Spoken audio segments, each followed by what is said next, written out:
Hi everyone, it's A Ticket to Christ. Thank you for tuning back in. We're starting on a new series, Ears to Hear, Eyes to See, or Ears that Hear, Eyes that See.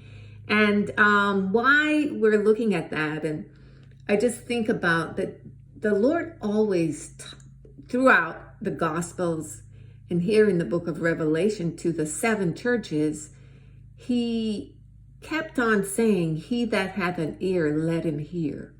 In Revelation 2, verse 7, he says here, he that hath an ear, let him hear what the Spirit saith unto the churches. And this was the first church to Ephesus. But when you read on, you see the church of Smyrna. He says the same thing in verse 11. In verse 17, he says the same thing to the church in Pergamos. In verse 29, he says the same thing to the church in Thyatira. And if you turn over to chapter 3, verse, 6, he says the same thing to the church in Sardis. Verse 13, he says the same thing to the church in Philadelphia. And verse 22, he says the same thing to the church in Laodicea. But each church had a different strength and a different weakness. And for some churches that did not have much of a weakness, I think like, for example, the church in Smyrna or Philadelphia, I think there were two that were not really rebuked. He still told them, he that hath an ear, let him hear what the Spirit saith unto the churches. So what is it that jumps out at you from that phrase? Like, why does he say that? Why does he say, if you have an ear to hear, hear? Right? For me, what I think is he's saying that if you're one of those people who are receptive, who are open to the gospel, whose heart is searching for God, if you're listening for God, if you're paying attention to the Father, you will hear what the Spirit is saying. Because there are a lot of times when you talk to someone, they're not really paying attention or listening to you. I know I've spoken to people whereby they were distracted. They didn't hear what you said because the response isn't tied in with what you're talking about. And that can happen many, many times. Or if you're sharing your life or sharing about what's going on with you, the person wasn't really paying attention. So when you speak to them later that week and you say, remember when I told you X, Y, and Z? They don't remember because they weren't listening. And at the time, they responded in a way that made you think they were listening, but it turned out they weren't listening. So they didn't have an ear to hear.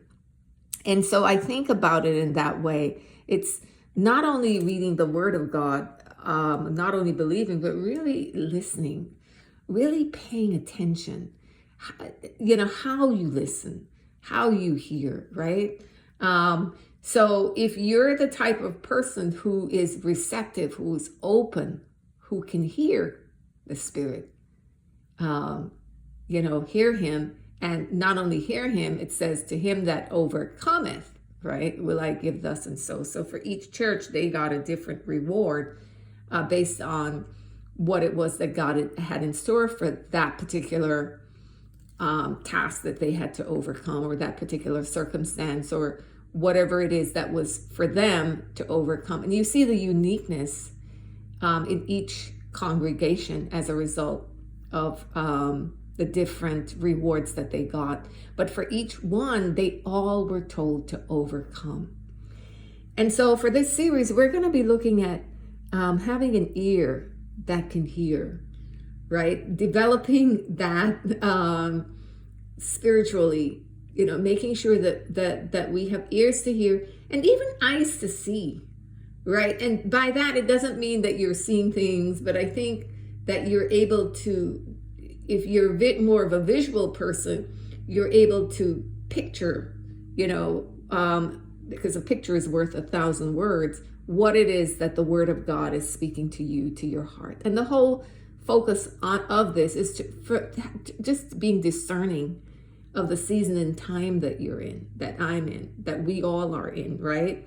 Having discernment, living more deliberately with purpose, with intention, I guess is the word, paying attention, taking stock of your life, taking inventory of where you are in life, looking at your life and really reflecting on, is it reflecting the fruit of the Spirit? You know, are you a reflection of what and who God has called you to be?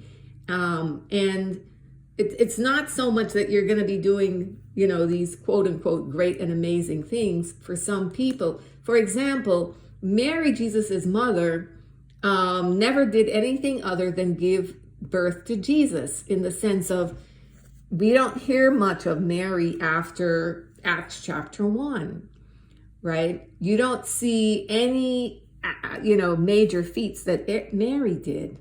You don't see anything like that. You don't see Mary leading this church and that church, and she was not named an apostle. No, none of the women were. But they, you know, without Mary, Jesus would not have been born. God had to have a vessel, a woman, and that was Mary. And so it's even as simple as that, being the person to give birth to someone, that might be God's intention for you. It might not, and that is a powerful role to hold. And I'm not saying that to undermine or lessen it in any way, but I'm just saying that how we think of things need to shift.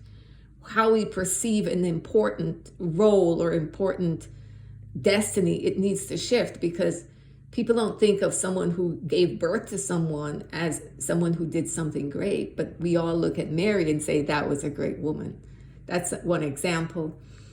Another example is the woman who touched the edge of Jesus's garment that we're talking about today, just for touching the edge of his garment. She didn't do anything great that we know of, but by touching the edge of his garment in faith, she has an incredible witness and testimony of faith that encourages us today.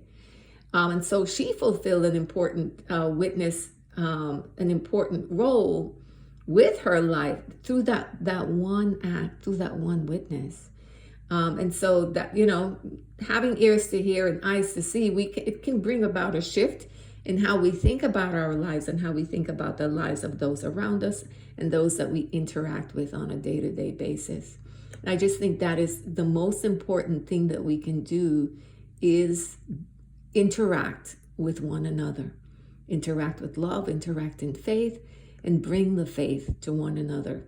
You know, I think that is it. The sum total great things that we can do within our lives is to impact someone else's life for the gospel, because you know that you are giving them something that's eternal. So beloved, we're going to pick up this series for the next 6 days, and I hope it blesses you and you join me in having ears to hear and eyes to see. Have a great day.